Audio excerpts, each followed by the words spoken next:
Y vamos a hablar sobre cómo gestionar las emociones, sobre cómo nos afecta el no gestionar correctamente una emoción y de alguna forma cómo salir de estos ciclos que nos pueden causar enfermedades psicosomáticas.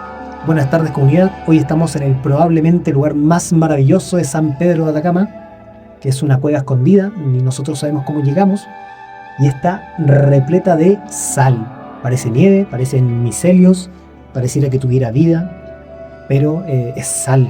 Qué increíble y qué novedoso. Usted vive aquí, ha conocido estas cuevas, pero no había entrado nunca a este lugar. Este lugar lo descubrimos ahora. Estamos cerca del Valle de la Luna, pero en unas cuevas de sal muy ocultas que no suele venir la gente. Solamente la gente con serios problemas psicológicos. Con esquizofrenia. ¿Se imagina? Somos las primeras personas de hace 1000 años que estamos en este lugar. Claro. Oh, qué interesante. Porque igual hay partes que nosotros pasamos que eran súper angostas y otras partes que pasamos casi punta y codo para poder llegar acá. Y hemos avanzado desde que salimos de la casa 2 horas y media. Y este último tramo han sido 20 minutos por cuevas que no conocíamos. Entonces no es fácil llegar. Aparte que cada tramo te sorprende. Como que uno ve primero algo, oh, qué bonito, decir, oh, qué bonito está llegando a un lugar. Son las salas. Y aprovechando que estamos en este maravilloso lugar, me gustaría hacer una pregunta que tiene que ver con un tema que yo creo que todos hemos indagado un poquito en nuestra vida, especialmente si estás en el camino de la conciencia, y tiene que ver con las emociones, con qué pasa cuando no gestionamos correctamente algunas emociones, como ira, odio, algún trauma, o cualquier malestar que uno simplemente reprima, un duelo, por ejemplo. Mira, el cuerpo es muy inteligente y las emociones que no se expresan de forma correcta, no se gestionan, se van a ciertas partes del cuerpo y se alojan ahí. Y se alojan y se encapsulan. Entonces a la larga eso puede generar una enfermedad psicosomática. Hay gente, por ejemplo, que no dice lo que siente y empieza a sentir problemas en la garganta. Y tratan de aclararse la garganta y les molesta. Después, o sea, esto es una exageración, pero podríamos hablar de problemas en la tiroides asociados a la falta de expresar esta molestia y este sentir que lo reprimen.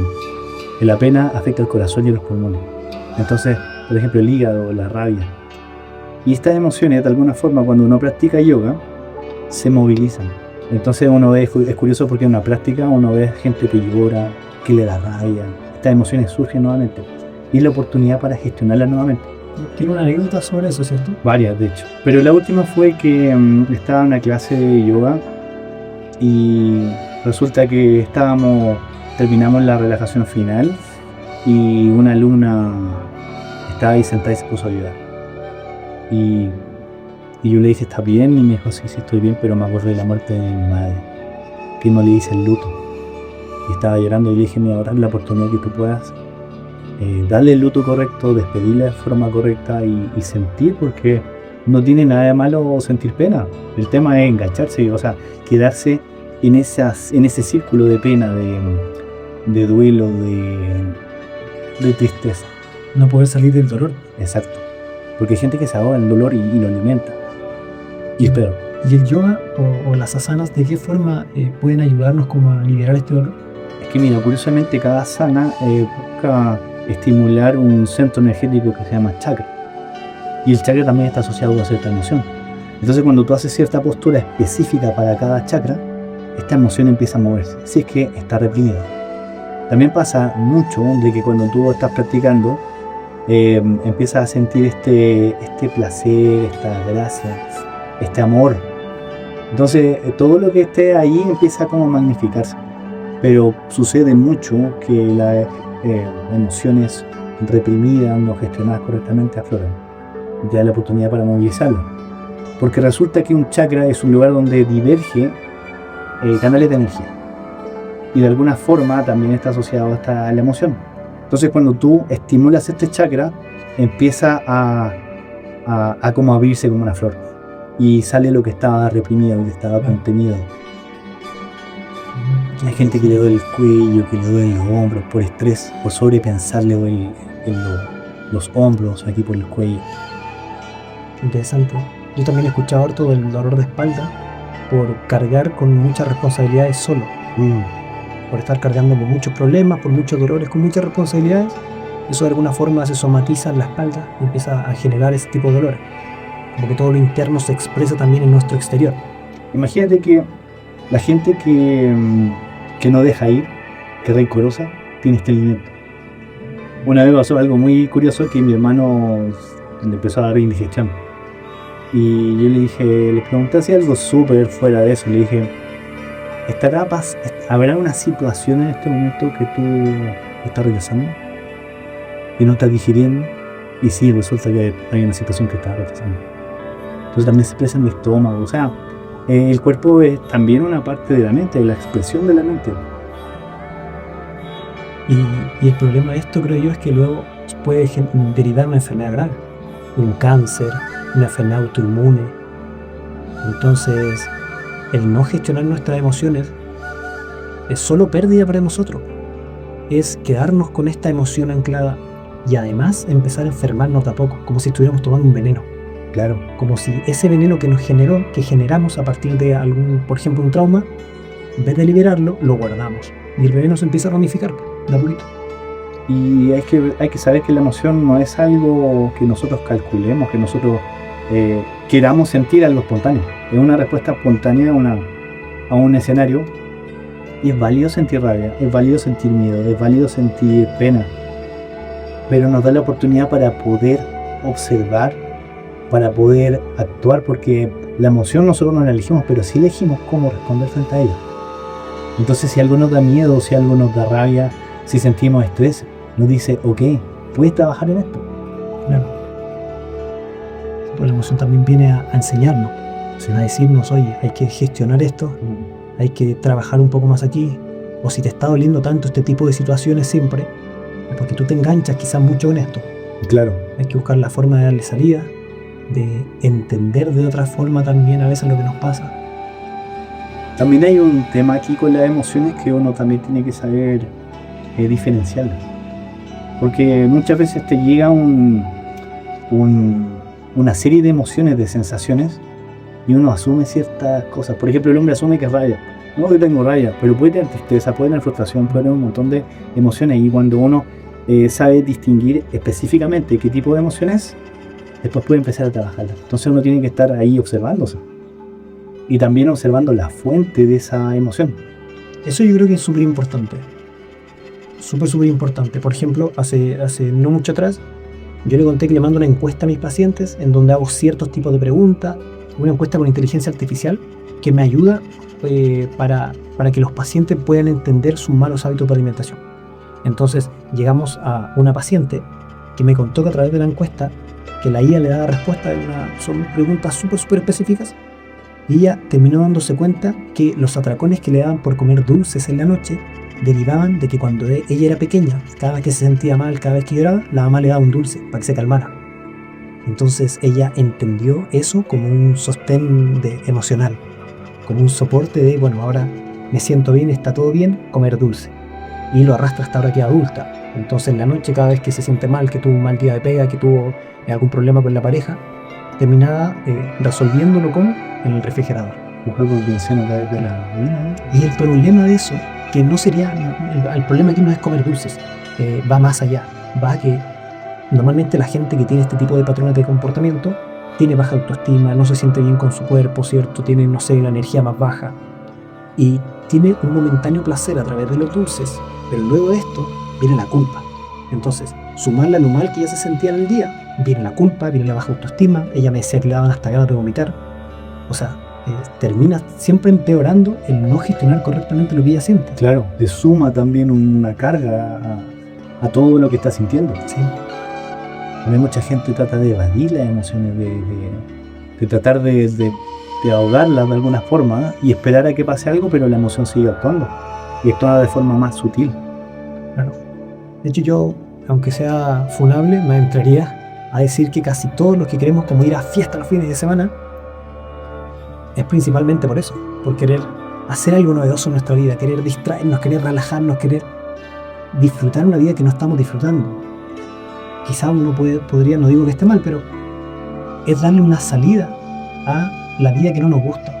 Pero en ese sentido, muchas cosas son eso. Casi todo es un poco de eso. Sí, Porque la verdad es que nosotros no estamos buscando la felicidad o estar plenos, sino que estamos escapando o anestesiándonos del sufrimiento que sentimos. Completamente. Incluso cosas positivas como, no sé, por ejemplo, hacer un trekking el fin de semana para distraerme, para despejarme, pero igual quizás no estamos hablando del problema de base.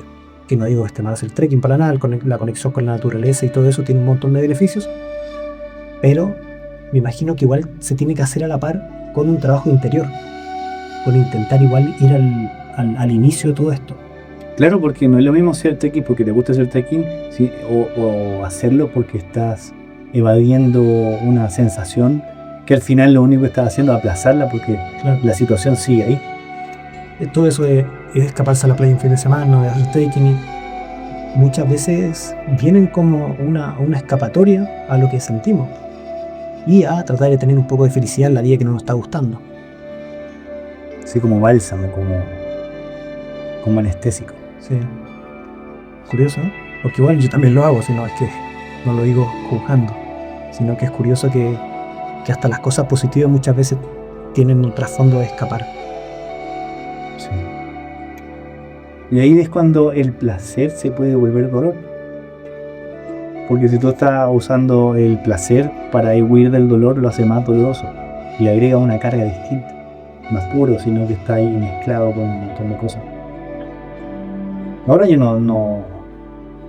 no podría jugar para nada el hecho de sentir placer, el hecho de hacer cosas, pero también tiene que estar, como tú dices, a la par con este trabajo interno de querer resolverlo, de entender por qué se está produciendo, de darte el tiempo, de hacer todo eso para que sea un trabajo y no sea simplemente aplazar algo que sigue ahí. Claro. Eso también me acabo de acordar de que hace un tiempo atrás hice un post sobre el gimnasio, sobre que empecé a ver mucho historias de gente que iba al gimnasio y decía mi terapia. Y sonaba bonito, pero el gimnasio no es tu terapia. El gimnasio tú lo estás usando para evadir lo que estás sintiendo durante 1 o 2 horas. Y luego de eso vuelves a la casa y sigues sintiéndote prácticamente igual. Capaz que liberaste un poco de endorfina y de cosas por ahí que te hicieron sentir bien un rato, pero el problema sigue, porque la terapia no la estás haciendo, solo estás teniendo actividades que son positivas y que te duermen durante un rato de sentir el dolor que estás sintiendo. Entonces, nuevamente, a la par con el gimnasio, a la par con cualquier otra actividad que nos ayude, tenemos que nosotros también ayudarnos realmente a lo que nos está pasando. Si tenemos ansiedad, si tenemos dolor, si tenemos estrés, si nos sentimos solos, que es algo de lo que no se habla tanto y es completamente común, buscar por qué. ¿Por qué nos sentimos solos, por ejemplo? Eso que tú dices es fundamental, el saber por qué. ¿Qué te está haciendo ruido? Entonces cuando tú dices, ya sé que me está haciendo ruido, ahí tú puedes trabajar. ¿Cómo conoce tu enemigo? Si tú sientes un ataque sin saber cuál es el enemigo, no puedes reaccionar frente a eso. Entonces una vez que tú conoces efectivamente cuál es la fuente de ese malestar, de ese dolor, de esa incomodidad, de básicamente eso, ahí tú puedes empezar a trabajar sobre ello. Claro. Muy difícil. Y bueno, yo creo que eso es parte del trabajo que hacen los psicólogos. Ir al trasfondo de por qué. ¿Por qué te pasa esto? Bueno, ¿cómo empezó? Recuerda tu infancia, qué es lo que sientes. Y empezar a indagar hasta llegar al, bueno, esto se empezó a producir de esta forma, se expresa en nuestro día de tales formas. Porque mientras más conocimiento tengamos sobre lo que nos está sucediendo, más herramientas vamos a tener para mejorarlo. Ahora ahí también hay un dato que me parece interesante de tocar, que actualmente está el psicólogo. Antiguamente no estaba el psicólogo, sino que si uno ve hacia todo esto, el maestro espiritual, el monje, todo eso, él era el psicólogo. Y toda esta práctica espiritual de ir al templo, práctica del silencio, introspección, meditación, era parte de esta terapia. Y de hecho mucha gente antiguamente, bueno, y en algunos países todavía sigue así, de que cuando tienen crisis, los templos están abiertos. Entonces la gente puede ir a vivir esa vida y sanarse. Porque estos silencios le dan la oportunidad a ellos de observar, de pensar, de reflexionar, de indagar qué está pasando. Y tiene también métodos para poder trabajar sobre eso. Claro, conectar un poco con la emoción, con uno mismo. Porque también yo creo que es difícil poder llegar a este tipo de entendimiento cuando uno está muy distraído en su día. Claro. Y me refiero a trabajo, a estudio, los que tienen hijos, a deudas y cosas así. como que la mente se preocupa de eso y no de sanar lo que está, como que lo deja en segundo plano. Sí. Entonces hay que dedicarle tiempo, hay que tener momentos de calma, de soledad, de silencio para poder llegar a esta respuesta. Claro. Yo creo que mucho también el problema ese de que muchos intentamos encontrar respuestas en un medio que no es apto. No es como que yo me doy 5 minutos al día y bueno, ahora voy a pensar, voy a meditar, a ver si encuentro una respuesta o si sale un poquito de lo que tuviste casi 24 horas estando en alerta, con 5 o 10 minutos que dediqué a una práctica, muy difícilmente vas a poder incidir realmente. Y ahí está como el gran problema de la sociedad actual de la píldora. Que tienen un dolor, píldora. Tienen ganas de dormir, píldora. Creen que estos problemas existenciales también se curan con una píldora y al final lo único que hacen es adormecerse y el problema sigue ahí. Claro. Entonces mucho, y yo critico personalmente ahora, porque lo he visto, gente que tiene serios problemas psicológicos, van al psiquiatra y el psiquiatra le receta una serie de drogas que van a estar consumiendo y adormeciéndose. Claro, están más tranquilos pero están dormidos, están zombies. Claro, y el problema se mantiene. Y yo siento que eso de cierta forma es no vivir tu vida. Dejas de sentir, Claro. dejas de estar despierto, dejas de estar atento.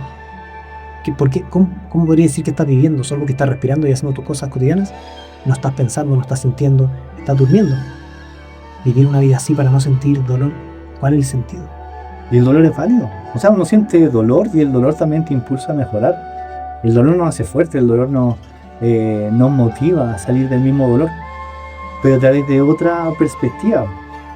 Entonces, no es como decir ya me adormezco y sigo por ahí haciendo lo mismo, que lo mismo que estás haciendo es lo que te causa ese sufrimiento. Entonces uno dice ya, de alguna forma el dolor que me dice que lo que estoy haciendo me está causando dolor. Es justamente el indicador que te dice deja de hacer aquello. ¿Qué pasa también como con el tema de la anestesia? Cuando uno se pone mucha anestesia, el problema es que te puede seguir sin darte cuenta. Por ejemplo, en la boca. Cuando uno se opera una muela o cualquier cosa, te dan harto la indicación de que tengas cuidado con no morderte. Va a lo mismo del dolor, pues si uno vive anestesiado, no te vas a dar cuenta cuando te está haciendo daño. Es como también, pues, si tú entrenas, te hiciste una lesión y te tomas antiinflamatorio, anestésico, sigues haciendo eso y el dolor y la lesión empeora. Claro. Entonces ese dolor te está diciendo, ok, descansa. Tómate este descanso, dale tiempo, haz otra cosa, haz terapia y ahí se va a mejorar. ¿Algún mensaje que le quiera dar a la gente que en estos momentos tiene algún problema que le cuesta solucionar? Ya sea problemas en el trabajo, ya sea, es bastante general la pregunta, ya sea soledad, tristeza, ansiedad, algún luto no resuelto. Yo le podría decir que no puedes esperar un resultado distinto haciendo exactamente lo mismo. Date tiempo, obsérvate, entiende cuál es el problema y resuélvelo. Resuélvelo porque no hay nadie que te conozca más que tú mismo.